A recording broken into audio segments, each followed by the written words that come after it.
T'es convaincu que pour trouver une alternance, il faut envoyer des centaines de CV? Tous les jours, j'envoyais 30 candidatures. 380 CV. J'ai envoyé plus de 400 candidatures. Moi aussi je pensais ça. Pour trouver ma première alternance, j'ai bombardé de candidatures. Mais la seule chose que j'ai eue, c'est ma pire expérience en entreprise. Du coup je me suis barré, et pour ça, j'ai changé de méthode. Au lieu de faire 100 candidatures moyennes, j'en ai fait une seule à fond pendant 3 jours. Et ça a marché. Donc je vais te montrer exactement comment j'ai fait pour que toi aussi tu puisses tester et me dire en com si ça a marché. Déjà, avant de faire ta candidature, il faut comprendre comment le recruteur va la lire. En général, on pense qu'il lise tout, mais en vrai, ça se passe plutôt comme ça. Bonjour, je cherche une alternance. Template final 17 PDF. En gros, ils scannent et en quelques secondes, ils décident si ton profil mérite leur attention. Et s'ils font ça, c'est pas forcément parce qu'ils sont méchants, c'est que lire toutes les candidatures, ça prend du temps. Donc pour être efficace, ils se focalisent uniquement sur celles qui les accrochent le plus. Le recruteur, c'est comme un gars sur TikTok, et toi t'es le TikToker. Et à chaque fois que t'envoies une candidature moyenne, c'est comme si tu lui proposais une trend TikTok vue et revue. Après, je sais, c'est frustrant, t'es là, tu galères à trouver, et c'est pas parce que tu t'en fous ou que tu travailles pas, c'est que t'es épuisé. Tu veux aller vite, t'as peur de rater une offre ou d'arriver trop tard, donc t'envoies. Mais au final, à force d'être épuisé, tu personnalises de moins en moins chaque candidature et elles finissent par toutes se ressembler. Du coup, le recruteur, il a l'impression de voir la même vidéo encore et encore. Je suis le partenaire. Salut, c'est voiture. Vous voulez savoir combien vaut votre franc club? Salut, c'est votre voiture. Vous voulez... Après, envoyer plein de candidatures, ça peut marcher. La preuve, c'est ce que j'ai fait la première fois. Par chance, j'ai eu mon alternance. Mais en fait, c'était Larry, l'alternance malicieuse qui m'a donné la dépression. Après quelques mois, j'ai dit stop, il fallait que je change. Mais je voulais plus trouver une simple alternance, je voulais trouver la bonne. Du coup, qu'est-ce que j'ai fait concrètement?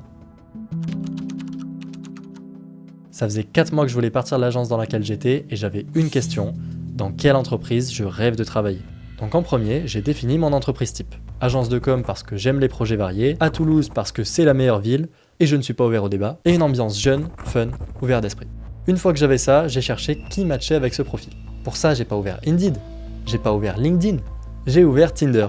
C'est une blague évidemment, j'ai ouvert Google Maps. Juge-moi si tu veux, mais j'ai aussi demandé à ChatGPT quelle était la meilleure agence de com sur Toulouse. Et après 2 heures à scroller des sites, j'ai trouvé la bonne agence. Maintenant, fallait vérifier un truc. Est-ce qu'ils cherchent un designer? Donc j'ai tout épluché. Page nous rejoindre, LinkedIn, Hello Work, Welcome to the Jungle, et il y avait rien, aucune offre. Mais tant pis, j'ai décidé que j'allais quand même prendre le risque. Si dans ton cas il y en a une, je te conseille d'envoyer par l'offre et par mail. Ça montre que t'es motivé et en vrai personne n'y pense. Bref, le deuxième jour, je me demandais comment faire une candidature pour qu'ils se disent « Eh, moi je te veux dans mon équipe tout de suite !» Et je suis arrivé à la conclusion qu'il fallait que je m'intéresse vraiment à eux. Donc pendant toute la journée, j'ai vécu dans leur univers. Je me suis baladé sur leur site, j'ai regardé leur portfolio et analysé leur méthode de travail, j'ai rigolé sur leur page à propos, et j'ai noté une chose très importante. Leur ton. Les périples dont on voit pas la fin, il y a déjà la SNCF pour ça. L'agence décline toute responsabilité en cas de jalousie de vos concurrents. Le site fait pro, mais il est rempli de second degré pour détendre l'atmosphère. C'est ça qui m'a permis de personnaliser un max mon CV et ma lettre de motivation. Donc pour mon CV, j'ai viré tout ce qui était barre de niveau pour les langues et les logiciels parce que ça fait template, et les expressions génériques genre motivé, polyvalent, etc. À la place, j'ai intégré une section Pourquoi moi et j'ai mis des liens cliquables pour renvoyer vers mes projets. Sans oublier d'expliquer chaque expérience en trouvant un lien avec le post. D'ailleurs, si tes expériences n'ont aucun rapport, c'est pas grave, tu peux dire que ça t'a apporté des compétences humaines. Pour ce qui est du format, moi j'ai fait un simple PDF, mais pour maximiser tes chances, tu peux adapter le format en fonction de ton travail. Si t'es motion designer, tu peux faire une animation par exemple. L'important c'est que ça reste facilement accessible pour le recruteur. Au niveau du design global, j'ai repris subtilement leur code, avec une typo sans sérif et leur bleu auquel j'ai ajouté un petit pot de rouge pour les éléments importants. Au passage, pour le tien, utilise seulement des éléments visuels logiques. Il est trop stylé ton CV, tu postules où? C'est évident, non? Je postule chez Apple. Ensuite, pour la lettre de motivation, je me suis amusé à faire 2 versions. Une écrite en poème parce que je trouvais ça fun, et une autre qui dit la même chose mais plus détaillée. Dans les 2 cas, j'ai fait quelque chose de très important. J'ai cité dès le départ certains de leurs projets en disant pourquoi je les aimais. Après coup, je me dis que j'aurais même pu expliquer un peu plus. Mais ça fait déjà bien la diff par rapport à un simple « j'aime ce que vous faites ». Et j'ai terminé ma lettre par un appel à l'action clair. Je serai ravi d'en discuter avec vous en visio. D'ailleurs, comme sur le CV, tu peux aussi jouer sur la forme. Un PDF, une vidéo, une animation. Juste évite le fichier Word DocX. Pourquoi? Au niveau du portfolio, je voulais pas le personnaliser pour pas faire too much. Donc j'ai gardé mon PDF basique avec une page par projet. Mais très important, j'ai expliqué mes choix à chaque fois et j'ai mis juste 10 projets pour garder que les plus stylés. D'ailleurs, sur les 10 projets, il y en a 9 que j'ai fait en cours, et si tu regardes, c'est jamais précisé. À la place, j'ai donné un contexte réaliste parce que ça ne change en rien la qualité de mon travail. On y est, c'est le jour de l'envoi. Mais avant de cliquer sur envoyer, j'ai vérifié chaque détail. Parce que bon, gâcher 3 jours de taf en postulant avec 7 adresses mail, ça serait dommage. Tu crois pas ? Du coup, j'ai aussi checké que j'avais bien joint les fichiers en les nommant correctement, ma photo de profil, l'objet du mail, et j'ai aussi écrit un message court qui résume ma demande. Quand c'était fait, j'ai inspiré, et j'ai cliqué sur envoyer.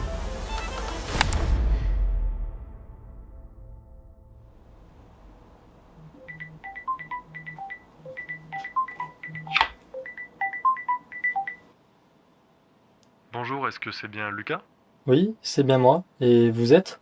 Aurélien, le directeur artistique de chez Standout. Je t'appelle parce qu'on aime beaucoup ton profil.